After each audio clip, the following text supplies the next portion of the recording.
Ladies and gentlemen, my name's Paul, and in this RedGamingTech.com video, we're going to be discussing, as well as analysing, tech news which, as usual, has popped up in the past 24 or so hours. Hopefully, you're having an amazing day. We have tons of stuff to get through in today's video. I want to start things out, though, with Intel Iris Xe graphics. Yes, I know on the face of it, that may not sound too exciting, but Tim_Apisac on Twitter has discovered a very interesting benchmark, which actually states that the clock frequency of this thing is running at 1650 megahertz. This Iris Xe graphics contains 768 ALUs, and they are, once again, clocked at 1650 megahertz, which is about 350 megahertz higher than what we originally saw at 1.3, and also some 100 megahertz faster than what we've seen in previous benchmarks for this sucker. This is actually very, very impressive. And actually could well point to the Xe range of discrete GPUs being very impressive in terms of raw performance. They don't launch until next year for gaming, just to be clear. And of course, the discrete GPUs have already been confirmed by Intel to support such things as variable rate shading, mesh shaders, I believe, are also going to be supported. But furthermore, we also have confirmation of hardware-based ray tracing. And not only has Intel confirmed hardware-based ray tracing, but Microsoft themselves have confirmed that the Xe architecture will be compliant with DirectX 12 Ultimate or DirectX 12_2, whichever you prefer to call it. Naturally, we don't know the performance of these and how it's going to compare against RDNA 2, which is going to launch later this year. It's looking like it's going to be anywhere from a month to possibly 6-ish weeks, although there is no exact time frame after the Ampere GPU's launch.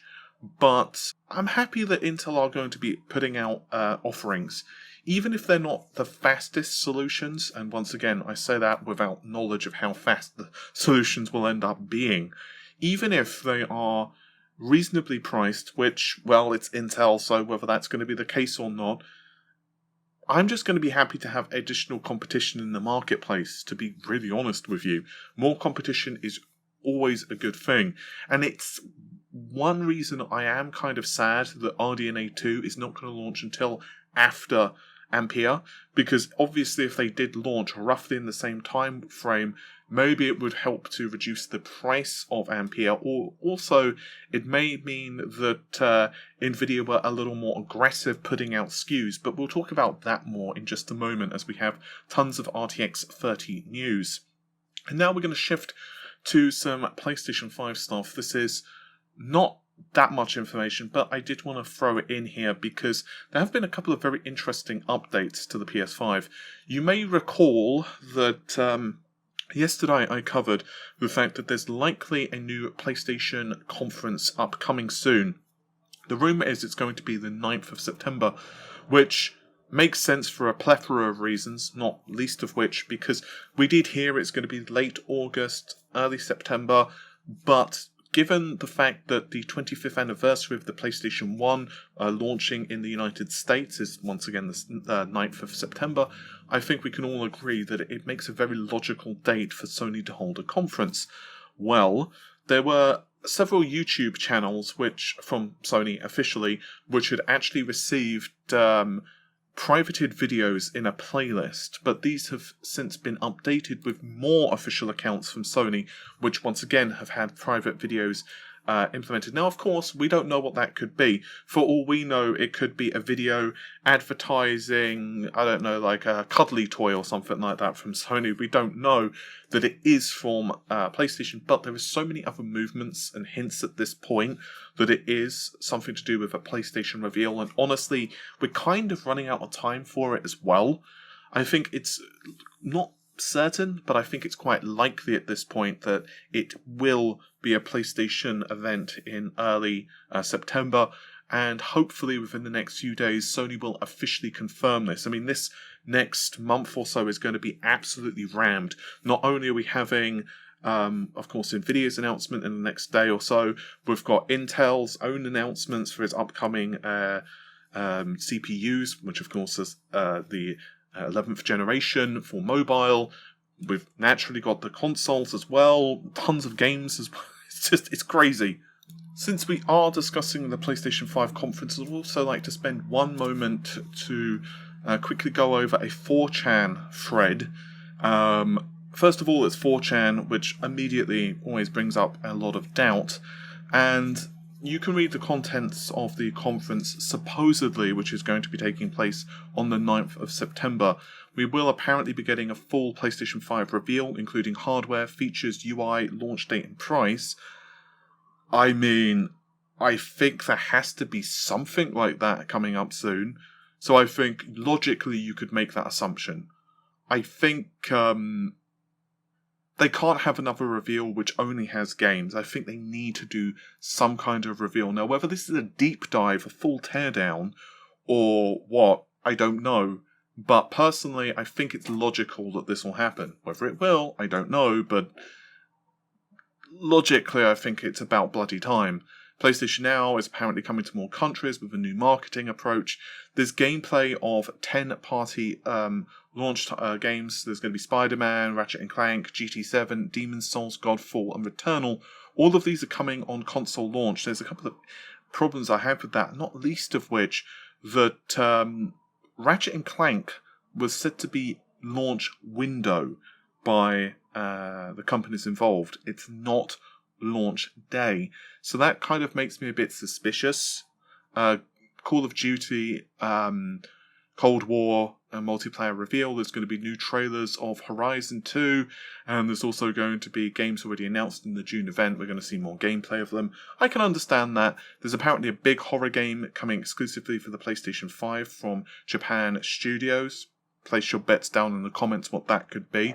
And partnership announced for 30-party games. I'm assuming that's supposed to be 30 third-party games, including multiplayer and timed exclusives. So, yeah, we have known for quite a while that the rumour is, anyway, that Sony are trying to push that they are trying to push console exclusive. But is any of this true? Well, I think it's kind of the type of thing that you could guess. I'll be interested if it is true. The biggest thing right now, honestly, is I want to see more games. It's not that I'm unimpressed with games like Spider-Man and Ratchet & Clank, but I think we've seen kind of enough gameplay of Ratchet & Clank to know that it looks really cool. I want to see more Demon's Souls. I'm hoping that we see Bloodborne, which would be awesome. Bloodborne for the PlayStation 5. Obviously, it's all but confirmed now. It's coming to both the PS5 and the PC, so hopefully we get some gameplay about that and see what additional features, if it has any, are included into the game. But the big one is that I just want, at this point, to know the price of this thing and the launch date and that type of stuff. I think we are all at this point sick of the cat and mouse game between Sony and Microsoft. We just want to know, A, can we pre-order it now? And B, how much will it cost?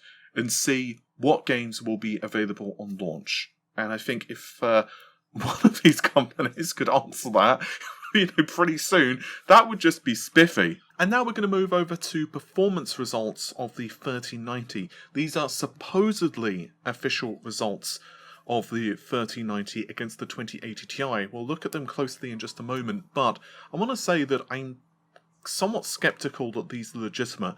I'm covering it because, quite frankly, a ton of other websites have already jumped on board with this, and I've been DM'd and messaged about this multiple times at this point.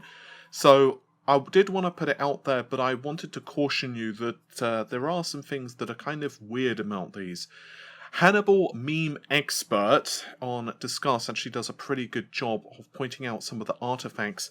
Now, to be fair, these artifacts could just be someone rushing and doing a not ideal job of creating real slides, because the performance results here aren't exactly, out of the realms of possibility. It's not like they said that it's going to outperform the 2080 Ti by like 20 times or something like that, or terrible performance results, which again would indicate that someone's creating it to troll. But yeah, the artifacts that, once again, Hannibal here is showing off, it kind of looks a bit suspicious. The other fact as well is that the slides look not quite what Nvidia create for their own marketing purposes. I mean, they're close, but I've noticed Nvidia tend to do kind of closer together bars, and yeah, again, I'm not saying they are fake. For all I know, they are legitimate as of the time I'm recording this, though I'm going to probably say that you should be skeptical of the results, but I did want to quickly cover them anyway. So, allegedly, this is running at the 4K resolution with DLSS enabled. And we're looking at just over 2, maybe about 2.1, 2.15, something like that, times the performance over the 3090 has over the 2080 Ti, to maybe about 1.8 times. That's roughly, honestly, what the leaks have been. That hardware-based ray tracing and DLSS performance is looking to be anything from 50% improvement to 100% improvement over the Turing architecture. So that is kind of roughly what I expect with the next generation Ampere. One issue with these slides, assuming they are legitimate, we have no idea whatsoever. Well, a couple of things. One, we don't know how it performs with rasterization. So, let's say something like Doom Eternal running at 4K, maximum settings. The other issue, we don't know how this game is set up to run. Yes, it states it's ultra settings. Yes, it says it's DLSS, but DLSS can upsample from multiple resolutions. It could upsample from 1080p, it could upsample from 1440p, and so on and so on. So that is definitely one thing I'm a bit skeptical on. I will say, though, that the cards themselves, I think Ampere will be really impressive. The big question is, though, what will Nvidia do for the launch of the cards? Like, take the price out of it for just a moment.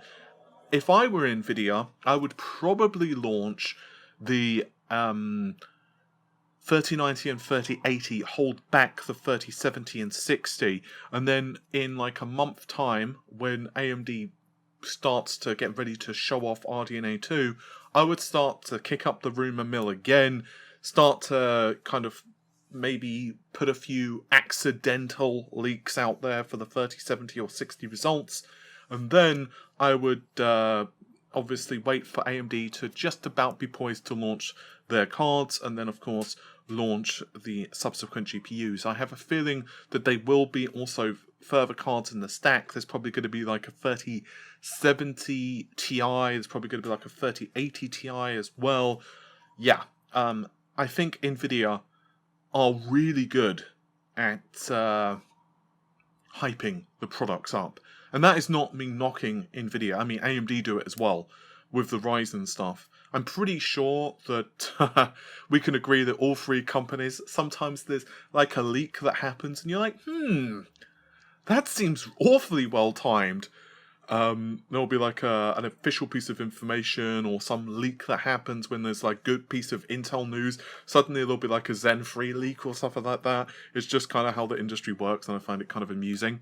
But yeah, my feeling, is that I think RDNA 2 is going to be an awesome series of cards, without any question. The issue is, of course, Nvidia is launching first, and most likely we're not going to get all of the SKUs. They're going to probably do what they usually do. They launch the Halo products, although, to be fair to Nvidia, previously we've seen them launch the 70 as well, pretty quickly in succession. Obviously it does depend upon the generation and so on, with some generations being outliers.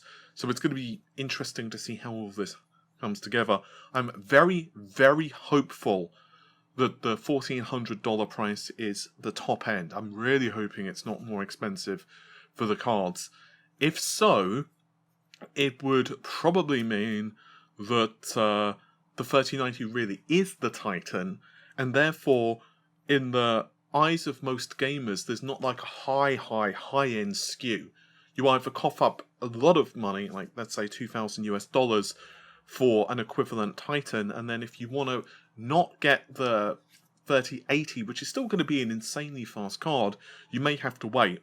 I have a feeling that Nvidia, to a degree, are probably still holding out a little bit. They're still probably waiting just a smidge to figure out exactly what order they're going to release cards in, and I think there's still a small possibility that the prices could slightly change last minute, but I don't think at this point they will, because the rumour here is that Janssen, I think it was like a day or two before the conference, that's when they decided the price of the 20 series, as of the time I'm recording this, is about 24 hours to go before the conference.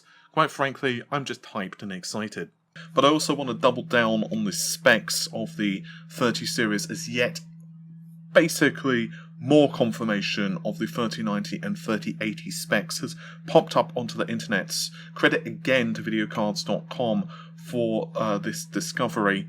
The actual links to the websites are no longer working, but multiple people actually grabbed these screens. I'm just going to use videocards.com because it's easier than kind of going through multiple Twitter accounts. I won't read out all the specs because, quite frankly, there's no point at this stage. We know what all the specs are. We know that the 3090 has 5248 CUDA cores and 24 gigs of RAM. We know that the 3080, meanwhile, has 4352 with just 10 gigabytes of RAM. And we also know that there is a clock frequency advantage for the 3080, albeit not particularly high. With the Gainwood models, it seems that the overclocked version of the 3090 hits 1725, but the 3080 is just a smidgen faster at 1740. I will say, though, that advertised boost speeds are not exactly the be-all and end-all. We know that, let's say, the 10 series, the 20 series, they can be significantly higher. It seems like these cards are going to eat up a lot of energy. Like the TDP is, from what we can gather anyway, 350 and 320 watts. So naturally, if you do crank the power limit, well, first of all, you're going to have a PSU. So if your PSU is kind of just on the cusp, and obviously you get blank screens. Oh, actually, I would like to spend just a moment there. If you do get blank screens or whatever, when you put one of these cards in, under load especially, there's probably a good reason for it, and it's probably your PSU is not able to handle it. Symptoms of a PSU just being unable to kind of cope would be, let's say you're running the desktop, you're fine, you can go on, play YouTube video maybe, you could browse the internet in general, you could open up Word, that kind of stuff. And you might even be able to play a game at low resolution. So, for example, if you were to play Doom Eternal, just for sake of argument, at 1080p, it might be okay. 720p, almost certainly it would be okay because the GPU is just sitting idle so much. It's not really drawing too much power. But if you're cranking up the power usage, you're trying to run the game that's very demanding at 4K, and the CPU is also being hit hard too, then yeah, there's a good chance if your PSU is just not quite up to the task, it will just fall over. So I think 750 for a 38 is probably going to be like the minimum ideally. 850 is probably going to be kind of what we're looking at, and obviously you're going to want a decent PSU. That's just a quick service note from me, myself and I. I don't think many of you are planning to pair a 3090 with like a 500 watt PSU from like 1999, but I just thought I'd throw that in. Make sure you do have a good PSU, and if you are uncertain, if you're going to cough up like $800-900 for a 3090, whatever the AIB models cost, well, you might want to at the very least consider picking up a new PSU. With all of that said though, thank you very much for watching the video, and normal stuff, subscribe if you've not already done so. Take care of yourselves, bye for now.